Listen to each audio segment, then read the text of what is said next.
পড়েছে গরম, বিক্রি হচ্ছে মাটির বোতল। দীর্ঘ সময় ঠান্ডা থাকে জল। জ্যৈষ্ঠ মাস পড়েছে, গরমে হাঁসফাঁস অবস্থা। যদিও মাঝে মাঝে বৃষ্টি হচ্ছে, তবুও গরমের দাপট ভালোই রয়েছে। দিনের বেলা বাইরে বেরোলেই গলা শুকিয়ে যাচ্ছে। সেই কারণেই জল, বিশেষ করে ঠান্ডা জল, শরবত, জুস এগুলি অপরিহার্য হয়ে দাঁড়িয়েছে। সবসময় ব্যাগে জলের বোতল রাখতেই হচ্ছে। তবে অনেকেরই ফ্রিজের জল খেলে সমস্যা হয়, ঠান্ডা লাগার একটা ভয় থাকে। তবে মাটির বোতলের ক্ষেত্রে কিন্তু এই ভয়টা থাকে না। জলও ঠান্ডা থাকে, আবার ঠান্ডা লাগার ভয়ও থাকে না। দামটা হাতের গণ্ডির মধ্যে। পালপাড়ায় অঞ্জলি পালের দোকানে বিক্রি হচ্ছে মাটির বোতল। গত বছরও গরমের সময় ভালোই বিক্রি হয়েছিল এই মাটির বোতল। আচ্ছা কাকিমা, এই যে মাটির যে ইয়ে মানে পটগুলো দেখা যাচ্ছে, কেমন বিক্রি হচ্ছে এগুলো? হইতেছে ভালোই হয়। কেমন দাম আছে? ওগুলো 150 টাকা পিস।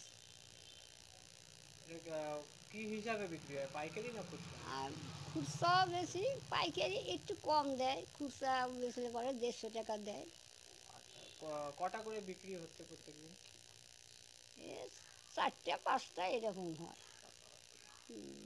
ওই দেখে সবাই, টোটো নিয়ে রাস্তা দিয়ে যায়, দেখেই আচ্ছা, গাড়ি। জলটা কেমন ঠান্ডা থাকে এখানে? জলটা সেই ঠান্ডা লাগে, ওরা বলে যে খুব স্বাদও লাগে ওই জলটা খাচ্ছি। আচ্ছা আচ্ছা, এই ফ্রিজের জল খেলে যে মানুষের গলা বসে যায়, একটা হ্যাঁ, সমস্যা থাকে, এই বোতলকার জল এইটা খেলে খাইলে গলা বসে না। গলা বসে না? হ্যাঁ, বয়স্কদেরও তার গলা বসে না।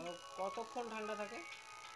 ওইটা জলটা, বোতলটা দিয়ে জলটা বলে আধা ঘন্টার পরই জলটা ঠান্ডা হয়ে যায়। আর জলটা যদি খাওয়া শেষ হয়ে যায় না, জল সারা মাস জল ভালো ঠান্ডা থাকে।